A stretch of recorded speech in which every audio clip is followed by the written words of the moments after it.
A war is being fought over the Sahara Desert, and the United States is involved.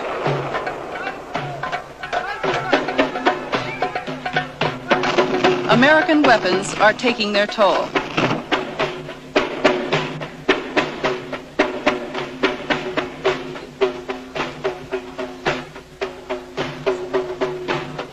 I spent 5 weeks in the war zones.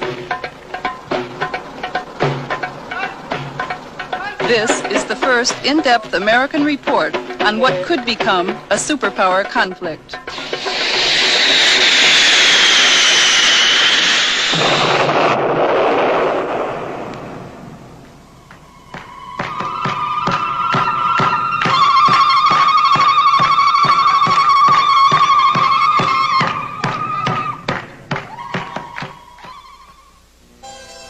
This program is made possible by a grant from the Independent Documentary Fund, which is supported by the National Endowment for the Arts, the Ford Foundation, the Program Fund of the Corporation for Public Broadcasting, and by public television stations, and by additional grants from the Corporation for Public Broadcasting, the Samuel Rubin Foundation, the William and Mary Grieve Foundation, and by the Albert Kunstadter Family Foundation.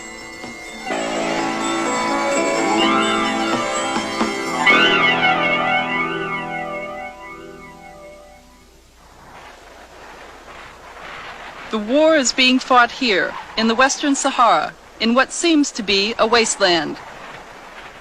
But to the people involved in the war, it's a land worth fighting for. The Western Sahara, a desert nation the size of Colorado, is located on the west coast of Africa.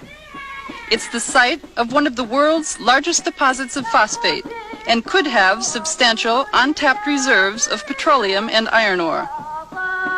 For these and other reasons, neighboring Morocco is occupying the Western Sahara, claiming it as part of Morocco's ancient empire. The Sahrawis, the indigenous people of the Western Sahara, are fighting against Morocco for their independence. Their small, desert guerrilla army is pitted against Morocco's modern, well-equipped armed forces.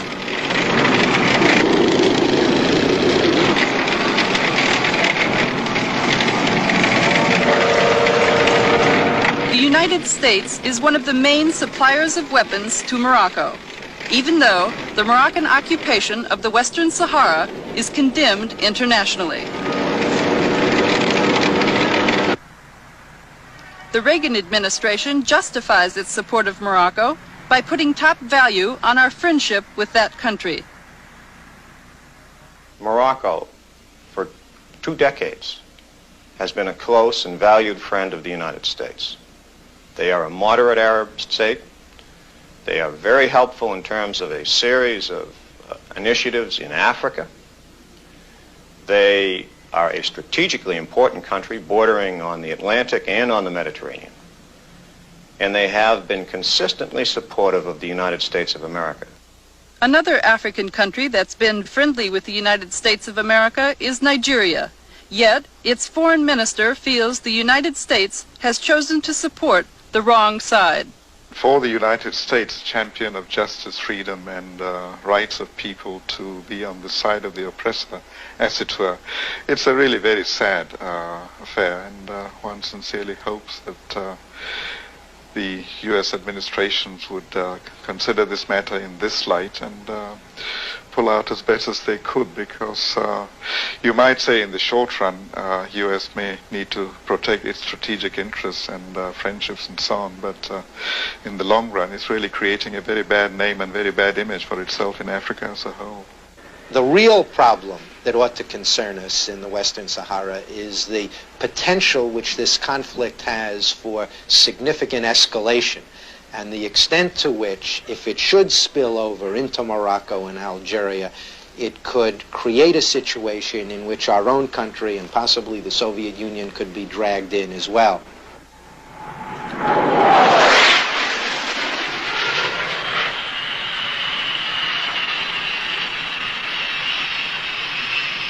What today could become a superpower conflict started out as a simple regional struggle.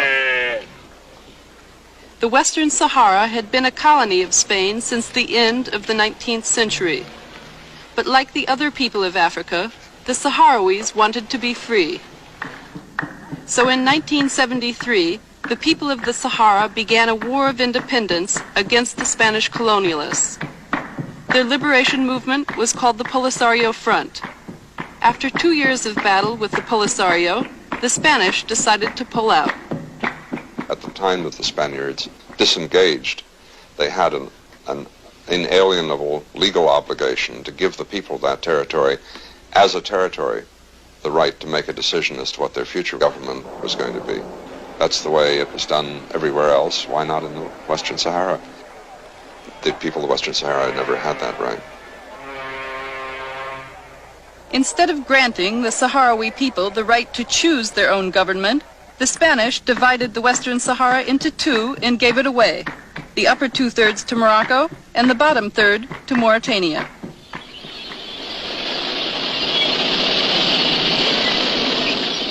When Morocco and Mauritania moved in their armed forces to secure their new territory, the Sahrawi people loyal to the Polisario Front became a target. An eyewitness whose foot was burned by napalm during a Moroccan air attack gives this account. The planes came to bomb us on a Sunday at 11 a.m. in February of 1976. Many people were killed. During the attack, women who were pregnant had miscarriages. The limbs of children were blown off. Some were burned like ashes. The first day, the planes came back 3 times to bomb us. They came back every day that week to bomb again and again. The women fled. Those who were not hurt carried their children on their backs. We had to flee on foot. Thank God. The Polisario guerrillas found us. They got us out of there by capturing enemy vehicles to transport us to safety in Algeria. The Moroccans never broke our determination. No matter how long it takes, we must have our freedom and dignity. And even the last old Sahrawi lady like me will fight. When all of the refugees were assembled in Algeria, a country that's always provided refuge to liberation movements, the Polisario began training its new recruits. Soon, its guerrilla army grew to a force of several thousand well-trained men. Their objective, to reclaim their homeland from the Moroccans. At the same time, Polisario followers were building the infrastructure for a nation. On February 27, 1976, they declared themselves a republic. Once a year, all Polisario supporters joined together to celebrate the birth of their nation. Today, their government in exile is recognized by 46 nations, but not by the United States. The U.S. remains one of the main suppliers of weapons to the government of Morocco. But we may be on the losing side.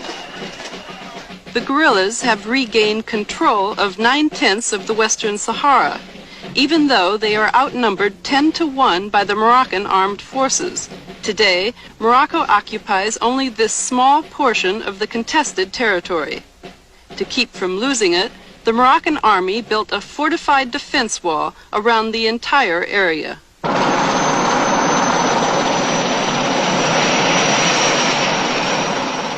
I was airlifted to Morocco's front lines by Army helicopter. Ras Al Hamra has been the site of several major battles because this is where the defense wall begins. Being the first American journalist to report on this war, I received the full cooperation of the Moroccan government. During a 10-day tour of the war zones, I would visit nearly every major Moroccan military base and outpost in southern Morocco and the Western Sahara. Heavily armed Moroccan soldiers provided protection for me the entire time I was there.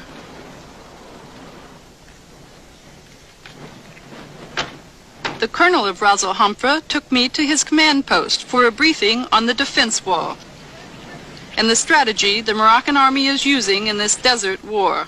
The Moroccan armed forces built a defense wall that begins here in Ras Al Hamra and extends over 400 kilometers. The end of the wall is 30 kilometers south of the capital, Al Ayoun.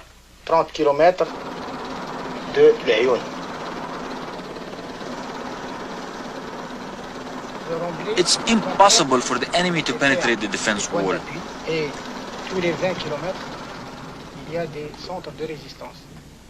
Every 20 kilometers along this wall, there's a major resistance center, as you see here.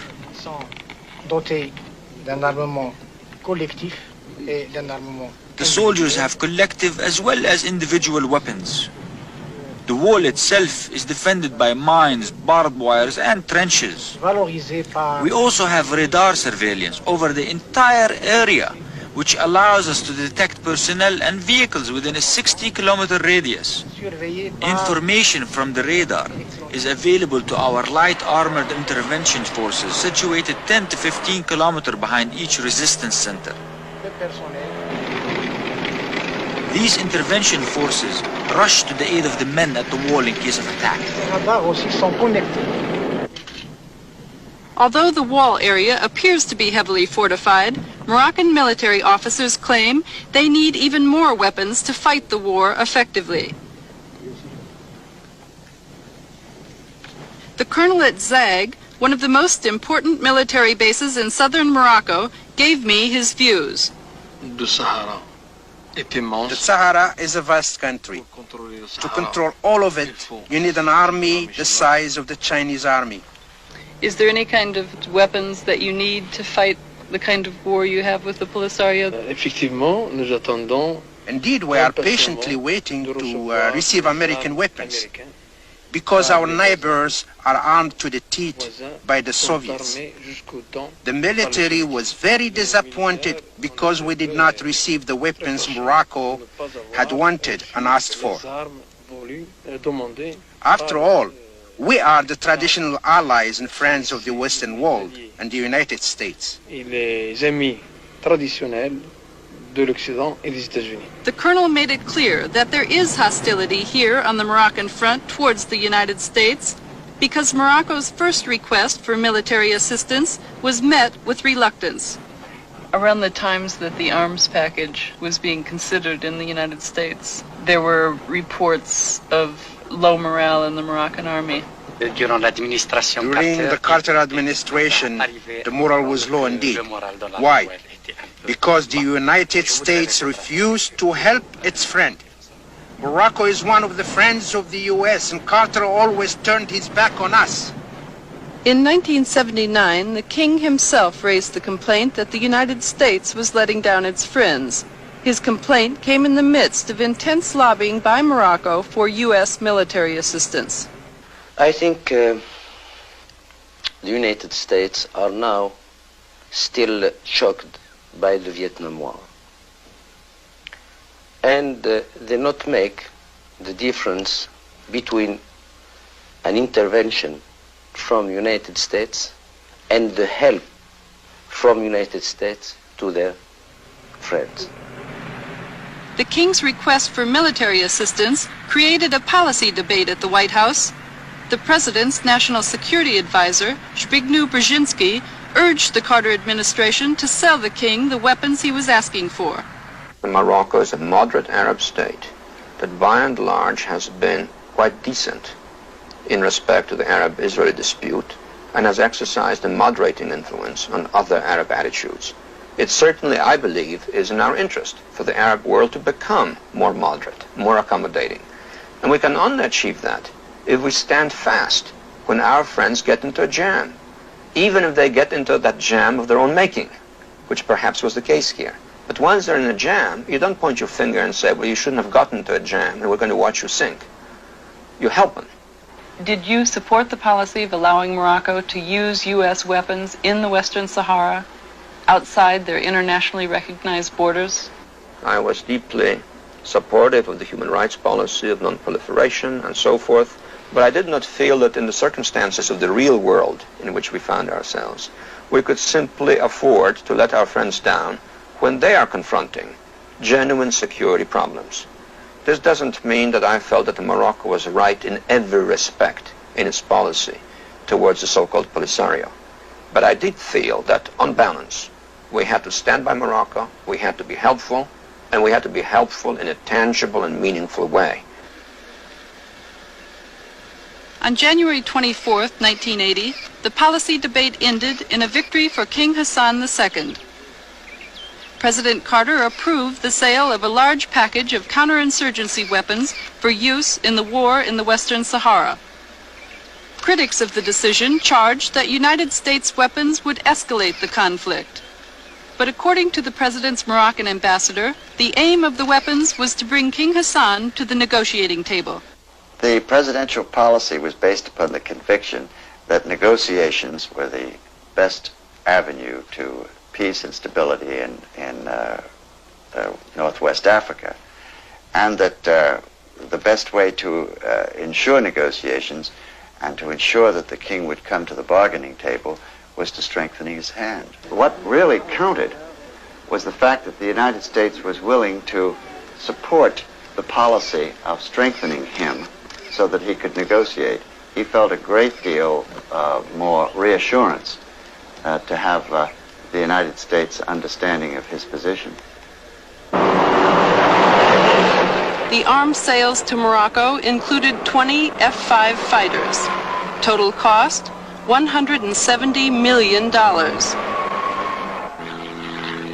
6 OV-10 Broncos, described as one of the deadliest and most versatile light strike counterinsurgency aircraft in the world, were also included. Total cost of the arms package, over $232 million, which Morocco couldn't afford, so the King of Saudi Arabia, monarch of another moderate Arab state, picked up the tab. Today in Morocco, the war machine is gobbling up nearly $3 million a day. Morocco spends more per capita on military expenditures than it does on education or health care. Many have blamed the war for Morocco's inflation rate and rising food costs. Morocco is in severe economic difficulty. There were major riots last June that led to hundreds of people being killed, thousands of political prisoners being taken. It is a very unstable economy and a very unstable society. And it is the war in the Western Sahara that is just draining the resources that are needed by that country to get on to the tasks of economic development at home. 40% of the Moroccan budget has been committed to defense. And over $1 billion last year went into just the Western Saharan conflict. So I think that we would be doing our friend a favor by putting maximum pressure on King Hassan and on the Moroccan government to press for a negotiated settlement of this conflict and to avoid further military escalation.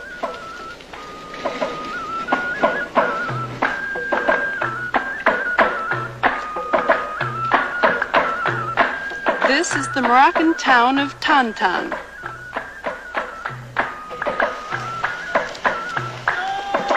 Like many other Moroccan towns, Tantan has not entirely joined the industrialized age.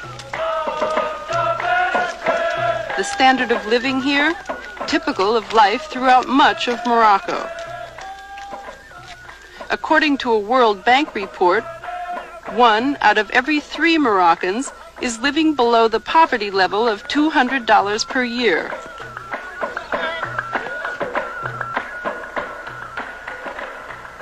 (72% of Moroccans are illiterate.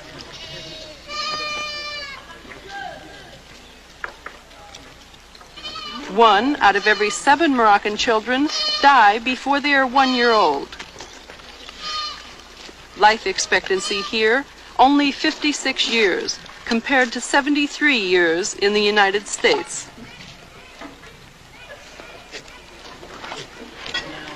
In light of these facts, why then does Morocco continue to divert its resources both human and financial, into a war that's being fought over a chunk of desert. I'm sure from Morocco's point of view, it's a question of getting back what they had considered their old big empire. But of course, in the modern context, the natural resources available within the Western Saharan territory has also to be considered. Phosphate is an immediate one, and if Morocco were to have the phosphate deposits along with what it has, it probably will have the largest deposits of any in the whole world. The Boukra phosphate mine in the Western Sahara is one of the largest deposits of phosphate in the world. Much of the phosphate here is untapped. Two valuable products are made from phosphate: fertilizer and uranium for nuclear weapons. Yes, this is phosphate, yes. This is the only mine in the Sahara. In the Sahara? It's not working. No? Yeah. No. No, but... Because of the war, the Boukra phosphate mine has not been in effective operation since 1976. Polisario attacks make it impossible to transport the phosphate out of here.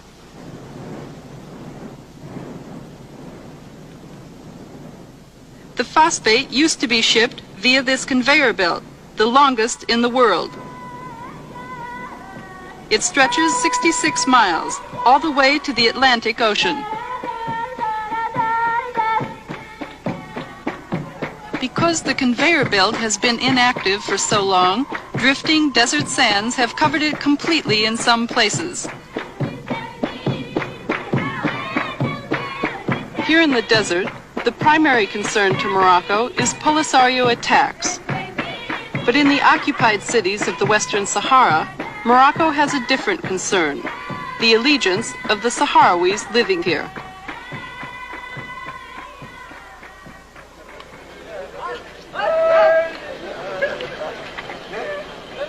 This is the city of El Ayoun, the largest in the Western Sahara.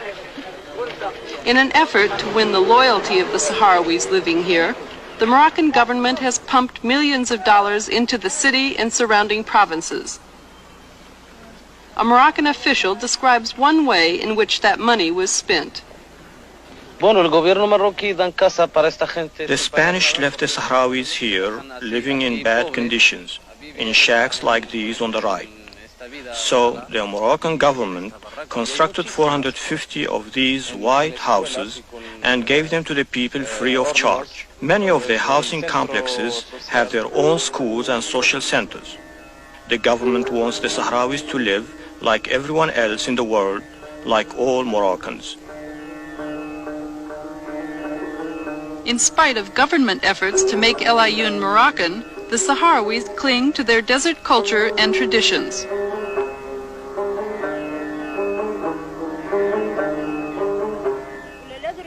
To find out the attitudes of Sahrawis in El Ayoun, I conducted random street interviews.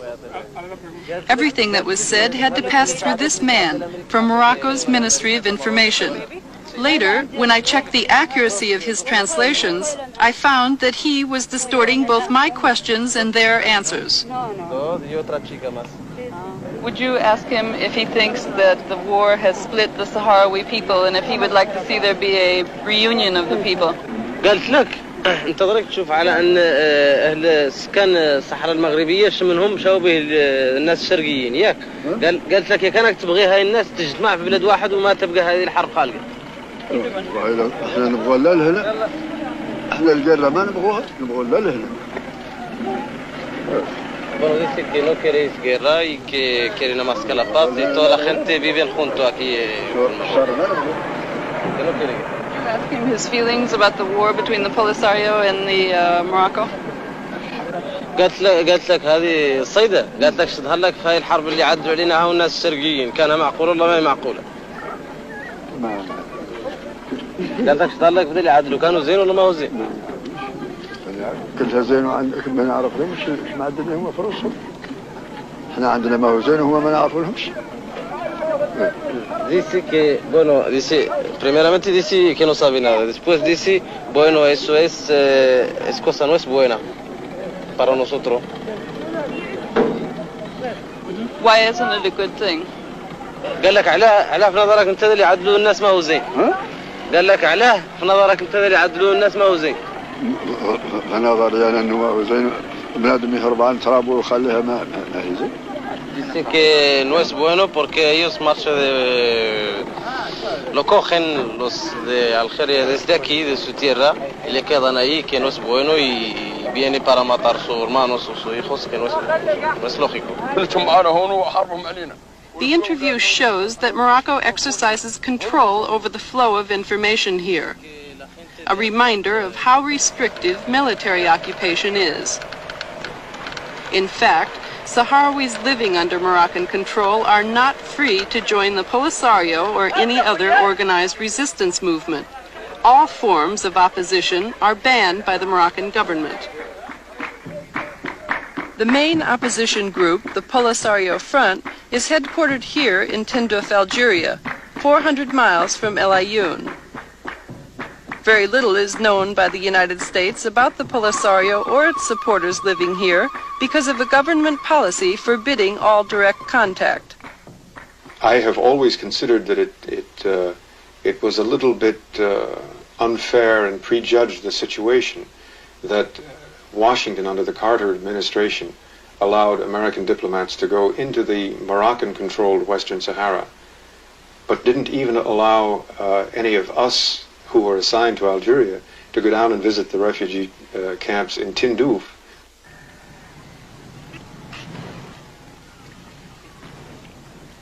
These are the Polisario camps. The part of Algeria where the Polisario supporters live is known as no man's land, a difficult place even for Sahrawis who are accustomed to desert life. I am one of the few Americans to visit or film here.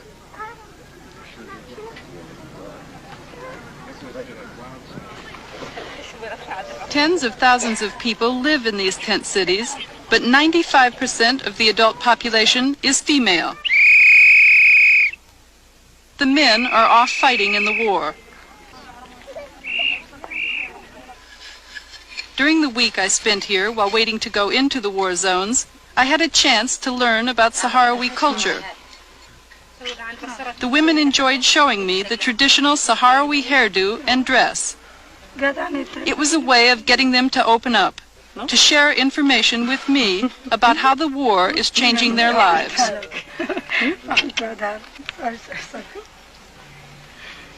المجتمع التقليدي بالنسبة لنا كانت المرأة فيه. In traditional society, women had a limited but not unimportant role.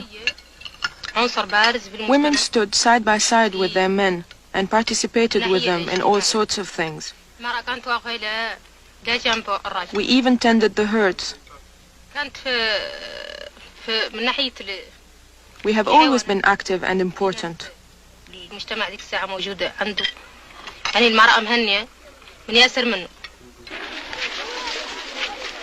The most important thing we're doing now is to teach our children to be conscious of their role in reclaiming our homeland and to prepare them to take their share of the responsibility in facing the future.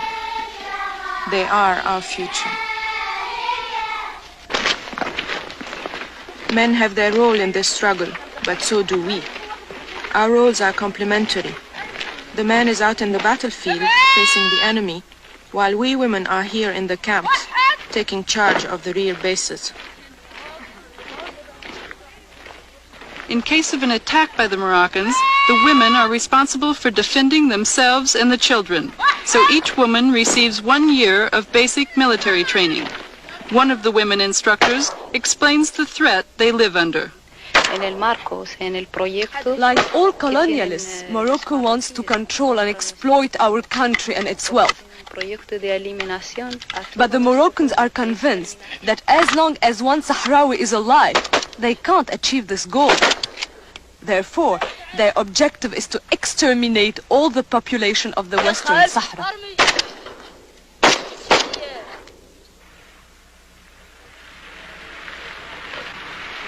as we traveled between camps, I saw that even the old have a role in this new society. They man the outposts between camps and monitor traffic.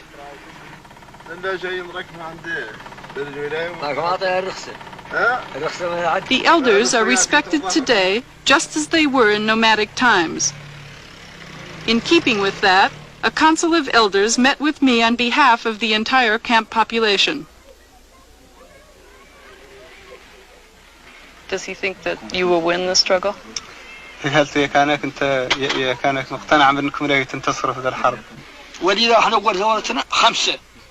Yes, I'm sure we will win.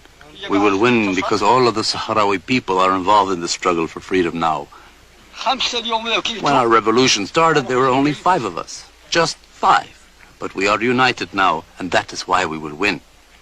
Tell her to tell the press of the world that when we send our sons to the battlefield, it's part of our tradition for their mothers and fathers to tell them, don't come back. Die fighting for your country and for your freedom. We aren't afraid of death. A man who's afraid to fight has no reason to come back. Come back for what?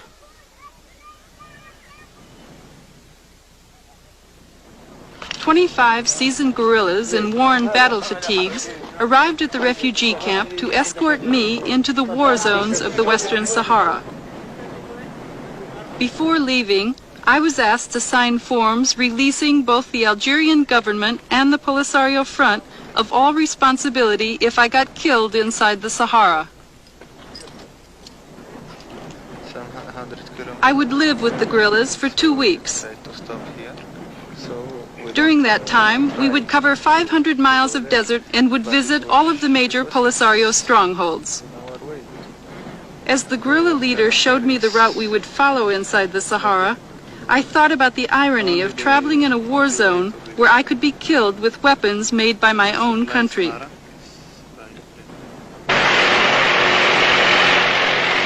Our caravan of 5 Land Rovers sped toward the war zones at neck-breaking speeds.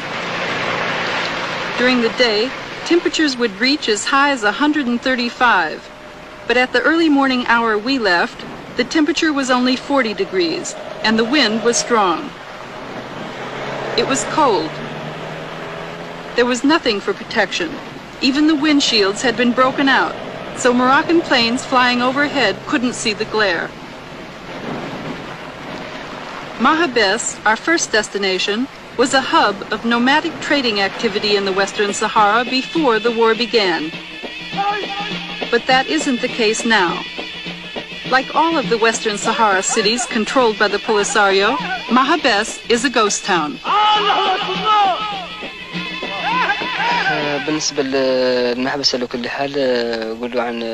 Before the Moroccan occupation, there were 7,000 Sahrawis living in the city of Mahabes and in the surrounding area.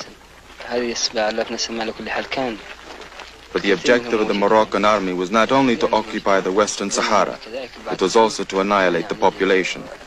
That's the reason none of our people, supporters, live here, even though Mahabes is liberated and under our full control. If anyone lived here, they'd be bombed by the Moroccan Air Force as they were before. That's why our people stay in the camps in Algeria where they are safe. I saw nothing but rubble and reminders of the fierce fighting that took place here when the Polisario won control in 1979. In the operation of Mahabes, we captured 69 prisoners, 80 trucks and more than 400 tons of different caliber ammunition.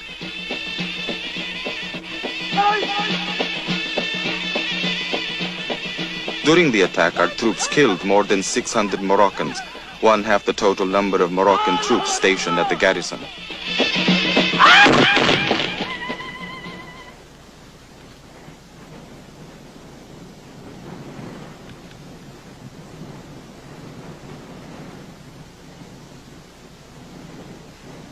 Estas plantas son de nuestras tierras y son bonitas. This is our land, and these are our flowers. They are beautiful. I wish our women and children and old people back in the camps could smell the flowers. For 7 years they haven't seen the flowers or their land. Things can't go on like this. It's unacceptable. It's inhuman.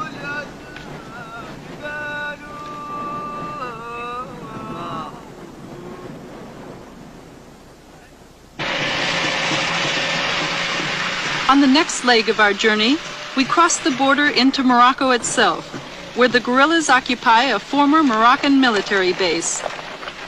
I wondered how safe it is to be on Moroccan soil with nothing for protection except 25 guerrillas armed with automatic Kalashnikov Soviet rifles. From what I observed, the guerrillas weren't concerned at all. In fact, when we came across an abandoned Moroccan tank, they stopped to strip it down.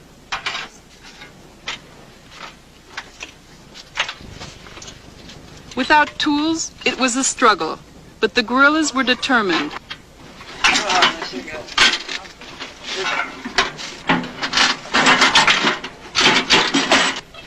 They have to be. This is how they survive. By utilizing everything the Moroccans leave behind.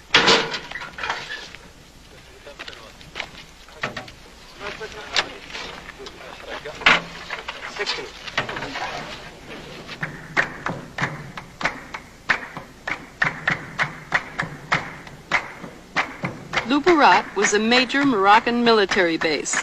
From it, Morocco attacked key towns and Polisario positions within the Western Sahara.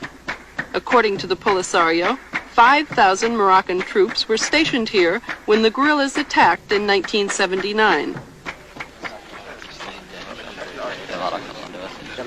Some of the guerrillas who participated in the Battle of Luberat met us at the garrison and explained how they defeated the Moroccan army. The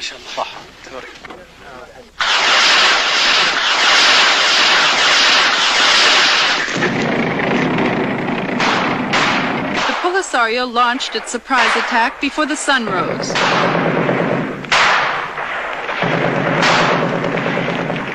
From every direction, the guerrillas advanced dangerously close on foot and by Land Rover.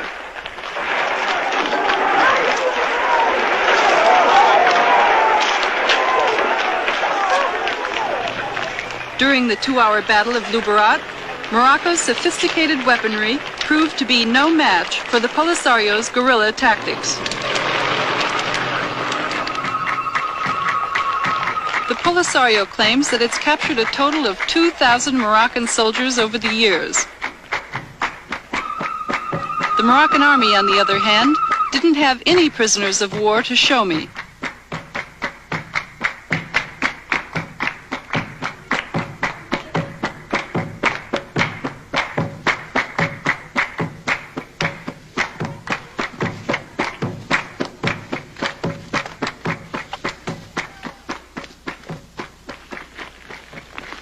At an undisclosed site in the desert, the Polisario allowed me to meet with hundreds of Moroccan soldiers they're holding as prisoners.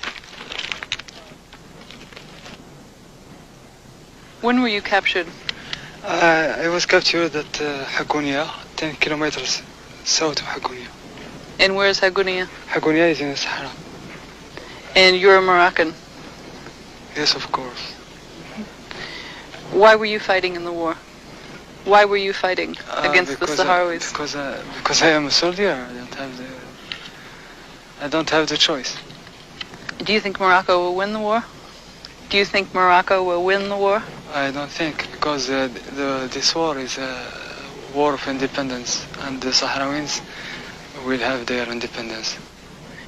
Do you wish the war would end? Yes, of course. I'm sorry for my family. Why? Because I threw my family, now my wife have 40 children on the arms, and she can't be married, she can't live, she can't do anything. Do you think peace will come? Do you think the Sahrawis and the Moroccans can be at peace with one another? I hope that the Moroccan and Sahrawis sit around the table and discuss for this problem, and the Sahrawis can have their independence. seeing the evidence of Polisario victories made me think that this is a war that can be won by the guerrillas. That conclusion is contradictory to the Pentagon's assessment. I cannot see how the Polisario can hope to win this war, nor can I see how Morocco can hope to win the war. This is, as long as Algeria is a sanctuary for the Polisario, and as long as Morocco is 50 times the size of the Polisario, neither side can hope to win the war militarily. Mr. West has never been to the Polisario side. The two fact-finding missions he led in 1981 spent time only with the Moroccan armed forces. Therefore, it's not surprising that he seems to underestimate the capability and determination of the Polisario to win.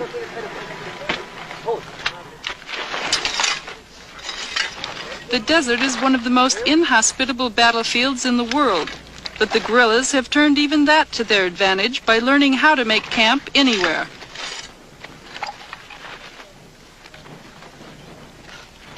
The guerrillas have a saying that a man alone in the desert is a dead man. So everyone pitches in. Food and water are scarce here. We carried only enough water for drinking. It was carefully rationed, even though it looked and tasted just like gasoline. When the goat we had been carrying with us was brought out for the kill, it marked the beginning of a special occasion.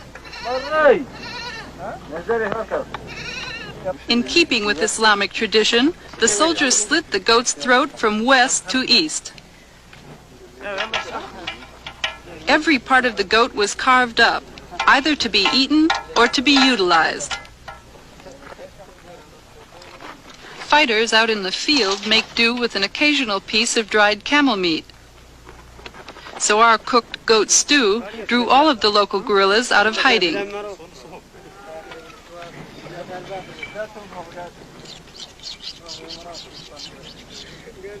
This one is the regional commander, a respected veteran, 62 years old. The meal was like a celebration until he found out that I'm an American. The U.S. government had just delivered some OV-10 reconnaissance planes to the Moroccans, so the commander took out his anger on me. You may be able to swallow our food, but I know you can't digest it. You know what the Americans are giving to Morocco. The United States should be supporting us. You fought your own revolution, just as we are doing now. The old fighter embarrassed the younger guerrillas.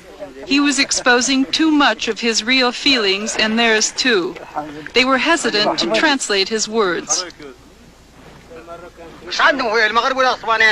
My sons, tell her exactly what I am saying. She must know the truth.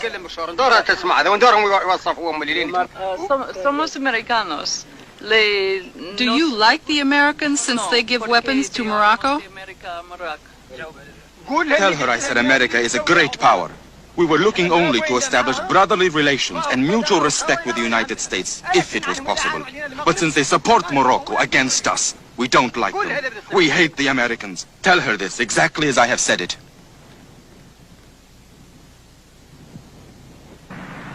If the message has reached Washington that we are making enemies out of the Sahrawi people, it hasn't had much impact. Rather than decreasing military assistance to Morocco, the United States government is increasing it, even though official government policy is one of neutrality. One of the major differences in foreign policy between the Reagan administration and the Carter administration is the approach towards arms sales. The Reagan administration has adopted a much more permissive policy on arms sales. The Carter administration emphasized restraints. In the case of Morocco, the Carter administration sought to link the provision of arms to movement towards political negotiations involving the Western Sahara War. The Reagan administration has dropped that explicit linkage. The support of the United States should not be subject to debate. It should be forthcoming and quick. This was not the case for us in the past. Now, however, we feel there is a better understanding. 108 M60 tanks had been requested by Morocco during the Carter administration, but their sale was never approved. Secretary of State Haig, however, in one of his first official acts of office, approved the sale of the M60 tanks to Morocco. In the fall of 1981, the Reagan administration took yet another step by sending U.S. military advisors to Morocco. The decision came after Morocco suffered heavy losses because of a Polisario attack on its outpost of Guelta Zamor in the Western Sahara. Guelta is 135 miles south of the Moroccan border. During the battle, the Polisario shot down 2 Moroccan fighters, each costing $15 million, and 3 other Moroccan military planes. That's 8% of the entire Moroccan Air Force. After the battle, the King of Morocco appealed to the United States for more military assistance, on the basis that for the first time, the Polisario had used Soviet surface-to-air missiles known as SAM-6s. The United States came to the aid of Morocco after an investigation by Mr. West of the Pentagon. What were your recommendations? My first and strongest recommendation was better training. What type of training specifically? Well, basically, it has to be training for their pilots in order to know how to evade SAMs and how to attack a SAM system. Will there be U.S. military advisors going to Morocco to conduct this training? Well, advisors is a term that ever since Vietnam has left a bad taste in the mouths of many people. I would point out that at any given time, we have approximately 40 teams scattered somewhere around the world giving some sort of training help. And we do now have such a team in Morocco. Appearing before the Congressional Foreign Affairs Committee, Secretary of State Haig was asked to justify the decision to increase Moroccan military assistance. In his testimony, the Secretary made a serious mistake. Haig accused the Polisario of using SAM-6 missiles to attack inside Morocco, not in the Western Sahara. The incident which triggered the expression of concern by Morocco was not Moroccan activity in the Sahara, but an attack against Moroccan territory by highly sophisticated forces with the most sophisticated equipment. It's awfully important we keep objectivity and balance in our expression of the situation. During my investigation of the Secretary's testimony, I questioned one of his spokesmen. He admitted that Haig had made a serious mistake because the Polisario SAM-6 attack was in the Western Sahara at Guelta Zamor, which the U.S. government does not recognize as Moroccan territory. The State Department claims that Haig made an honest mistake, but when I requested an interview with the Secretary, it was denied, and the congressional hearing record has not been corrected. At the Pentagon, I asked their top expert for justification of the new policy, and he made the same mistake Haig had. We will, in conjunction with some other nations, assist militarily in terms of the sales of military equipment to provide for the legitimate self-defense needs of Morocco, because these SAM-6 attacks have taken place inside Morocco, 70 miles inside Morocco. Where is that? This is at a place called Basied. This happened on November 20th. Mr. West is mistaken on 2 counts. There is no such place as Basied in Morocco, and there has never been a SAM-6 attack inside Morocco. This has been confirmed by the State Department and the Moroccan government. I think in the conduct of our foreign policy, whether that foreign policy is under a Republican or a Democratic administration, we tend to indulge in great exercises in self-deception. We want so desperately for the world to be the way we want it that we end up believing our own propaganda. And that's one of the things I think that has prevented us from taking a realistic view of the war in the Western Sahara. Does the United States government have a realistic view of who is fighting this war and why? The Polisario claims that it is a national liberation movement, but because many of its weapons are of Soviet origin, paid for by Colonel Gaddafi, the United States government implies that the Polisario is not a national liberation movement, but rather that it's an agent of Libyan expansionism in North Africa. The linkage to Libya and the linkage to Gaddafi is very troubling. In what sense? Well, in the sense that if you become linked to somebody in that you're accepting his pay, you're accepting his weapons, you're accepting his training, you're accepting practically everything from him, Polisario cannot stand by themselves. Then one can assume that Gaddafi has some influence over the policies. The Moroccans go one step further. They accuse the Polisario of having direct ties to the Soviets. At Ras Al Hamra, I was shown a collection of Polisario landmines the Moroccans claim are of Soviet origin. Later, the Moroccan foreign minister cited captured weapons like these as evidence of Soviet control over the Polisario. There is concrete proof that some factions of subversion of the Polisario received their military and ideological training in the Soviet Union. We have also, as proof of Soviet involvement, the captured Polisario weapons. If the weapons were not directly from the Soviet Union, they were from countries which are allies of the Soviet Union.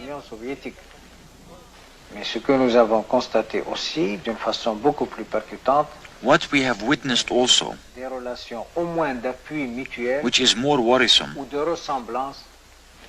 is that there is a similarity between what is happening in the Moroccan Sahara today and what has happened in the Horn of Africa and in certain areas of Central and Southern Africa. I can't believe that the Moroccans who are saying that actually believe what they're saying. I think they believe that such statements would be sweet words to the ears of the present U.S. administration.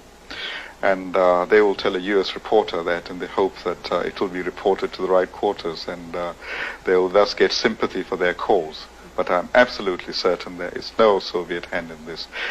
This is not saying that there are not, the Polisario is not getting Soviet weapons, but they are getting it through straightforward, honest purchase and delivery by Libya, for example.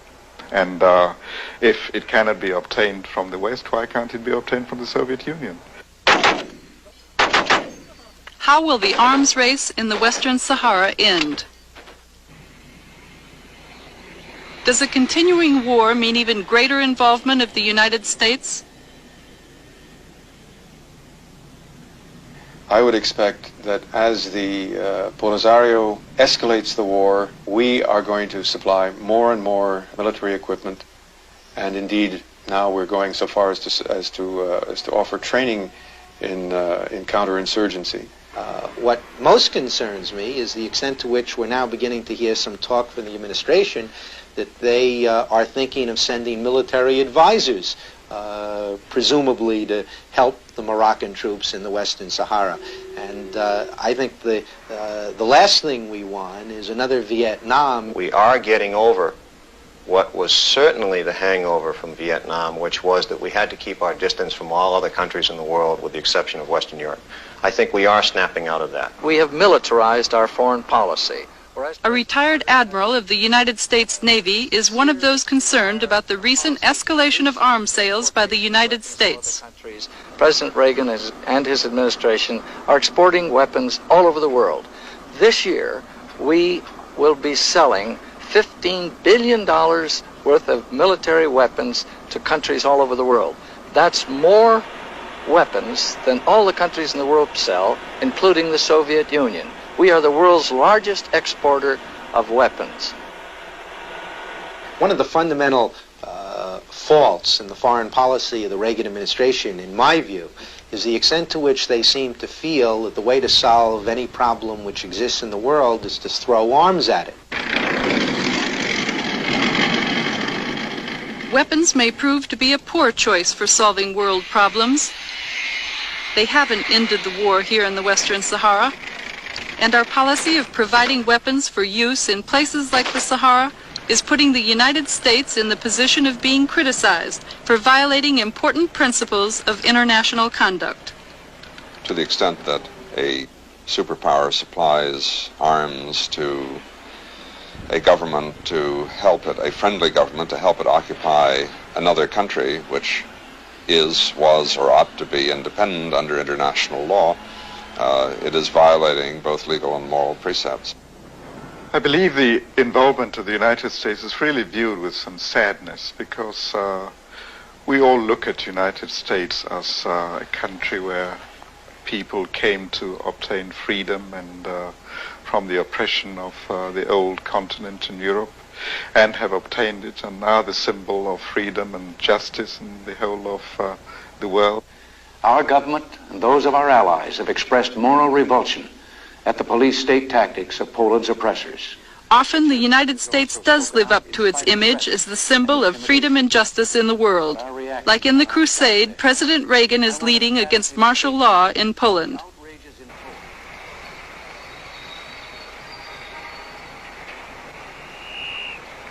Make no mistake, their crime will cost them dearly in their future dealings with America and free peoples everywhere. How can they possibly justify using naked force to crush a people who ask for nothing more than the right to lead their own lives in freedom and dignity? In light of statements like this, how can the President possibly justify continued arms sales to Morocco when those weapons are being used in the Western Sahara?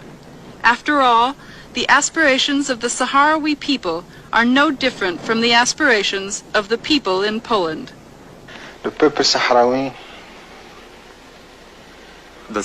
people are merely struggling for the right to live and be independent.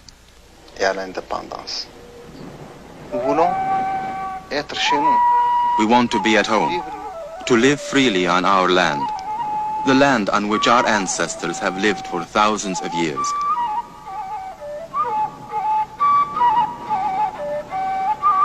We have nothing against the United States, except that it is supplying weapons to Morocco.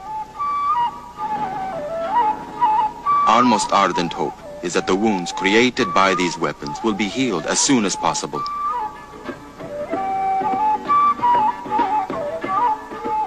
And that the Sahara and America can establish good relations.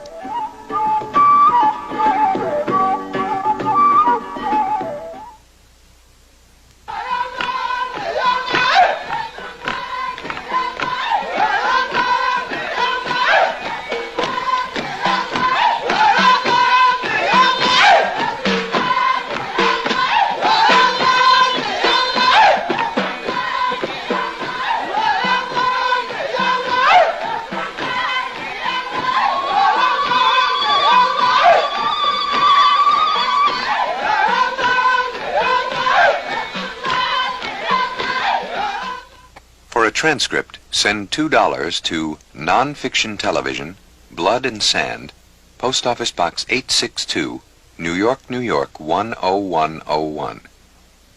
Non-Fiction Television is produced under the auspices of the Television Laboratory at WNET-13 and is designed to support and present documentaries for public television by independent film and video makers. The points of view expressed in these programs are those of the independent producers.